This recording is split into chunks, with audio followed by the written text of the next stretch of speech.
شروع اللہ کے بابرکت نام سے جو بڑا مہربان اور نہایت رحم کرنے والا ہے۔ دوستو، عرب کی چند حاسد اور منافق عورتیں حضرت فاطمہ رضی اللہ تعالی عنہا کو ان کی سادگی کی وجہ سے بہت ہی غریب سمجھتی تھیں۔ وہ یہ سمجھتی تھیں کہ جیسے ان کے پاس قیمتی ملبوسات، ہیرے جواہرات اور دولت و دینار، دنیا کی ہر شے موجود ہے، ویسے بی بی فاطمہ کے پاس کچھ نہیں۔ بی بی فاطمہ کی سخاوت اور پاکیزگی چونکہ پورے عرب میں مشہور تھی، ایک دفعہ کچھ عورتیں حضرت فاطمہ رضی اللہ تعالی عنہا کی سخاوت کی باتیں کر رہی تھیں کہ ان عورتوں میں سے ایک منافق عورت بولی کہ میں نہیں مانتی کہ بنت رسول کے پاس کوئی معجزہ ہے یا کوئی دولت ہے، وہ ہر وقت سادگی میں رہتی ہیں۔ جب ان عورتوں کے مابین بحث و مباحثہ ختم ہوا تو اس بات کو جاننے کے لیے وہ منافق عورت حضرت فاطمہ رضی اللہ تعالی عنہا کے گھر پہنچی۔ دروازہ کھٹکھٹایا، پاک بی بی رضی اللہ تعالی عنہا نے دروازہ کھولا، اس عورت کو اندر بلایا، گھر میں بٹھایا، خاطر تواضع کی اور اس کو عزت دی۔ لیکن چونکہ وہ منافق عورت تھی اور بی بی فاطمہ سے حسد کرتی تھی اور خود کو حضرت فاطمہ سے افضل اور امیر سمجھتی تھی، تو کہنے لگی، اے بنت رسول، آپ کی سخاوت کے چرچے سرعام ہو رہے ہیں، آج میں بھی چاہوں گی کہ آپ مجھے بھی کچھ دکھائیں۔ حضرت فاطمہ رضی اللہ تعالی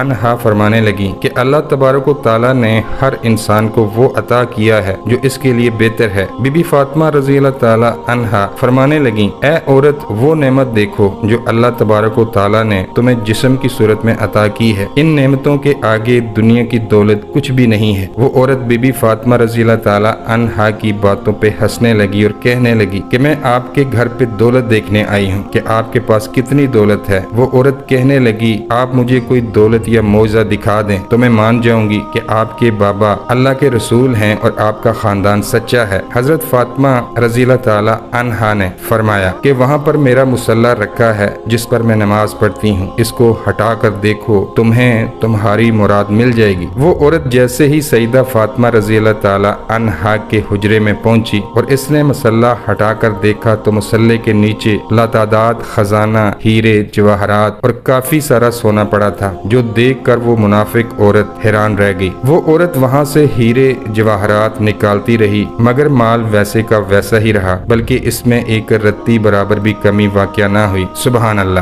حیرت اور پریشانی کے عالم میں وہ عورت بی بی فاطمہ رضی اللہ تعالی عنہا کے پاس آئی تو بی بی فاطمہ رضی اللہ تعالی عنہا اس عورت کو مسکرا کر دیکھنے لگی۔ وہ عورت بی بی فاطمہ رضی اللہ تعالی عنہا کو بہت ہی حیرت سے دیکھنے لگی اور کہنے لگی، آپ کون ہیں؟ آپ تو اتنی سادگی میں رہتی ہیں، آپ کا لباس اتنا سادہ ہے، لیکن آپ کے پاس اتنی دولت کہاں سے آئی؟ میں تو یہ سوچتی تھی کہ آپ کے پاس دنیاوی دولت نہیں ہے، تبھی آپ اتنی سادگی میں رہتی ہیں۔ بی بی فاطمہ فرمانے لگی کہ اللہ تبارک و تعالی نے دنیا کے تمام خزانے اہل بیت کے قدموں میں رکھ دیے ہیں اور اللہ کی مرضی یہ ہے کہ ہم سادگی میں رہیں تاکہ کوئی بھی شخص سادگی اختیار کرنے میں کوئی شرم نہ کرے۔ حضرت بی بی فاطمہ رضی اللہ تعالی عنہا فرمانے لگی کہ اس دنیاوی دولت کا آخرت میں سخت حساب دینا پڑے گا۔ جیسے ہی اس عورت نے آپ کا حسن اخلاق اور معجزہ دیکھا تو آپ کے قدموں میں گر پڑی اور رو رو کر کہنے لگی، اے رسول اللہ صلی اللہ علیہ وآلہ وسلم کی پیاری بیٹی، مجھے معاف کر دیجئے، آپ کے بابا اللہ تبارک و تعالیٰ کے سچے رسول ہیں اور میں اس بات کو تسلیم کرتی ہوں کہ آپ کا گھرانہ اور آپ اللہ کے بہت قریب ہیں اور آج میں بھی اسلام قبول کرتی ہوں۔ سلام ہو رسول اللہ صلی اللہ علیہ وآلہ وسلم کی پیاری بیٹی کی سخاوت، پاکیزگی اور حسن اخلاق پر کہ جس کو دیکھ کر کفار بھی مسلمان ہو جاتے تھے۔